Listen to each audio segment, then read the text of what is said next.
الحمد لله نحمده ونستعينه ونتوكل عليه ونعوذ بالله من شرور انفسنا من يهده الله فلا مضل له ومن يضلل فلا هادي له ونشهد ان سيدنا محمدا عبده ورسوله ارسله بالهدى ودين الحق ليظهره على الدين كله ولو كره المشركون. اما بعد فاعوذ بالله من الشيطان الرجيم. بسم الله الرحمن الرحيم. كل نفس ذائقة الموت. പരിശുദ്ധ ഖുർആനിൽ قال الله عز وجل قال نبينا وشفيعنا وحبيبنا مصطفى محمد صلى الله عليه وسلم القبر أول منزل من منازل الآخرة يا ربي بالمصطفى بلغ مقاصدنا واغفر لنا يا واسع الكرم يا ربي بالمصطفى بلغ مقاصدنا واغفر لنا يا واسع الكرم. അതിന് ബഹുമാനം അതുപോലെ വിദ്യാർത്ഥികളെ പ്രിയപ്പെട്ട മക്കളുമായി ഞാൻ നിങ്ങളും ഒരുമിച്ച് കൂടിയത് ലോകത്തിന്റെ നായകൻ മുഹമ്മദ് മുസ്തഫ സല്ലല്ലാഹു അലൈഹി വസല്ലം തങ്ങളുടെ 1492 ജന്മദിനം ആഘോഷിക്കുന്നു. കബർ ജീവിതം എന്ന വിഷയത്തെ ആസ്വാദമാക്കിക്കൊണ്ടുകൊണ്ട് വാക്കുകൾ പറയാൻ ആഗ്രഹിക്കുന്നു. അല്ലാഹു സുബ്ഹാനഹു വ തആല തന്റെ പരിപാലനം കേൾക്കുവാൻ കേൾക്കുന്നതനുസരിച്ച് ജീവിതത്തിൽ ഉൾക്കൊള്ളുവാൻ പഠിച്ചവരാൻ തൗഫീഖ് നൽകുമാറാകട്ടെ. പ്രിയമുള്ളവരെ, നിങ്ങൾ ഒരു ദിവസം മരണപ്പെട്ടു പോകേണ്ടവരാണ്. അല്ലാഹു സുബ്ഹാനഹു വ തആല ലോകത്ത് സൃഷ്ടിച്ചതായ മനുഷ്യന്മാർ മുഴുവൻ മരണമെന്നുള്ളത് നിർബന്ധമാണ്. ഏതുവരെ മരണിക്കുന്ന ഭൂമിയിൽ പോലും മരണമെന്നാണ് ഈ സുന്നം ഖുർആനിൽ പഠിപ്പിക്കുന്നത്. ഏതുമാകട്ടെ പരിശുദ്ധ ഖുർആൻ പോലും തന്നെയാണ് പറഞ്ഞത്. ലോകത്തുള്ള എല്ലാ ശരീരങ്ങളും മരണത്തിന്റെ ഋതുവാണ്. അതിന് യാതൊരു സംശയം വേണ്ട.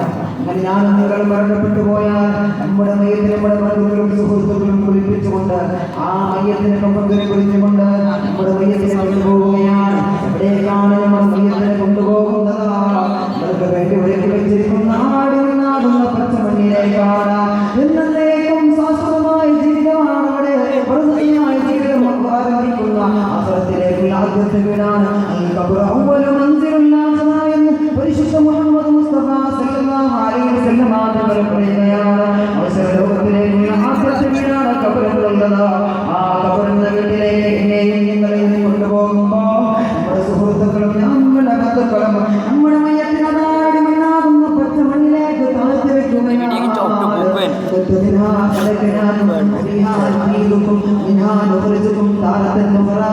പറയുന്ന 3 വഴി വന്ന് മാറിവിട്ട് എല്ലാവരും തിരിഞ്ഞു പോയാൽ പിന്നെ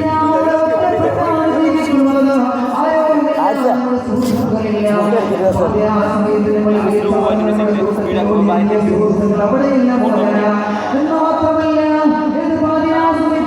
നമ്മുടെ വിഷമം പറഞ്ഞാൽ നമ്മുടെ പ്രിയ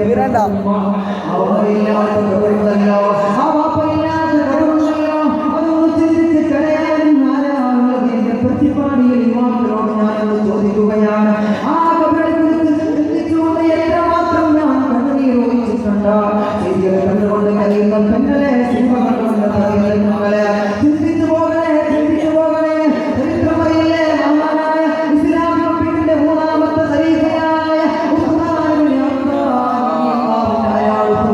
അഫ്ഫാൻ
പറയുമ്പോ ആ പള്ളികളിലേക്ക് കേറിയിട്ട് ഒരു വകത്ത് നിസ്കരിക്കാൻ പോകുന്ന സമയമില്ലല്ലോ.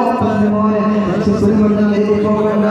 ഒരു ജീവിതത്തിൽ രക്ഷപ്പെടണമെങ്കിൽ 4 കാര്യം ഈ ജീവിതത്തിൽ പ്രവർത്തിക്കണമല്ലോ. ഒന്നാമത് പറഞ്ഞതെന്താ? 5 നേരം നിസ്കാരം നിലനിർത്തണേ. 5 നേരം നിസ്കാരം നിലനിർത്തണേ. എന്നാൽ നമ്മുടെ അവസ്ഥ എന്താണെന്ന് വലിയ പ്രവാചക പ്രേമികളാണെന്ന് നടന്നു പോകുന്ന യുവാക്കളോട് ഞാൻ ചോദിക്കുകയാണ്. നമുക്ക് നിസ്കാരമുണ്ടോ? അനാവശ്യമായ മൊബൈൽ ഫോണുകൾ ഉപയോഗിച്ചുകൊണ്ട് വളർന്നു കഴിഞ്ഞുകൊണ്ട്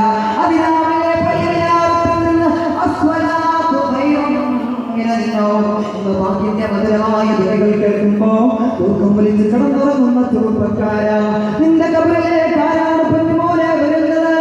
ആ നിസ്കാരം നിലനിർത്തിയല്ലാതെ നിനക്ക് രക്ഷപ്പെടുമെന്ന് കരുതി പോകേണ്ട നിസ്സാരമായ വിഷമല്ല, ചിന്തിക്കേണ്ട വിഷയമാണ്. വിശദീകരിക്കാൻ സമയമില്ല എന്ന് മാത്രമല്ല, രണ്ടാമത് പറഞ്ഞതെന്താ? പരിശുദ്ധ ഖുർആനാണ്. ആ ഖുർആനാണ് നിന്റെ കബറിലെ കൂട്ടുകാരൻ. മോനെ, നീ കബറിൽ ഒറ്റപ്പെട്ട് കിടക്കുമ്പോ നിനക്കൊരു കൂട്ടുകാരൻ വേണ്ടേ? എന്നാൽ പരിശുദ്ധ ഖുർആൻ എടുത്തോത് മോനെ, അതാണ് നിന്റെ കബറിലേക്കുള്ള കൂട്ടുകാരൻ. എന്നാൽ ഇന്ന് എത്ര പേരാണ് ഖുർആൻ ഓതുന്നത്? വീട്ടിനകത്ത് അലമാരയിൽ സൂക്ഷിച്ചു വെച്ചത് ഖുർആൻ. എത്ര ദിവസമായി നിങ്ങളെ, എത്ര ദിവസമായി മോളെ മകരിവിന്റെ വാക്ക് കൊടുത്താൽ പണ്ടുകാലത്ത് ഉമ്മമാർ യാസീനും സുഹൃത്തുക്കൾക്കും പാരായണം ചെയ്യുമായിരുന്നു. പക്ഷേ ഇന്ന് നമ്മുടെ മകരിവ് വാക്ക് കൊടുത്താൽ വീട്ടിനകത്ത് എന്താണ് അനാചാരമായ സീരിയലുകളും നമ്മളിങ്ങനെ സമയത്ത് പാഴാക്കി കളയുമ്പോ ചിന്തിക്കണേ, ഏത് സമയത്താണ്, ഏത് സെക്കൻഡിലാണ് നമ്മുടെ മുമ്പിലേക്ക് കടന്നു വരുന്നതെന്ന് പറയാൻ പറ്റൂല. അതുകൊണ്ടാണ് കബറിൽ രക്ഷപ്പെടണമെങ്കിൽ അല്ലാഹയെ പേടിച്ചുകൊണ്ട് 5 നേരം നിസ്കരിച്ചുകൊണ്ട് പരിശുദ്ധ ഖുർആൻ പാരായണം ചെയ്യണേ. അല്ലാഹു സുബ്ഹാനഹു വ തആല ആ കബറിലെ വേദനയും രക്ഷിക്കുമാറാകട്ടെ. അല്ലാഹു സുബ്ഹാനഹു വ തആല നമ്മുടെ കൂട്ടത്തിൽ നിന്ന് മരിച്ചുപോയ ഉസ്താദുമാരുടെ കുടുംബക്കാർ, അമ്മായി ബന്ധപ്പെട്ടവരുടെ കബറിൽ അല്ലാഹു സുബ്ഹാനഹു വ തആല അനുഗ്രഹിക്കുമാറാകട്ടെ.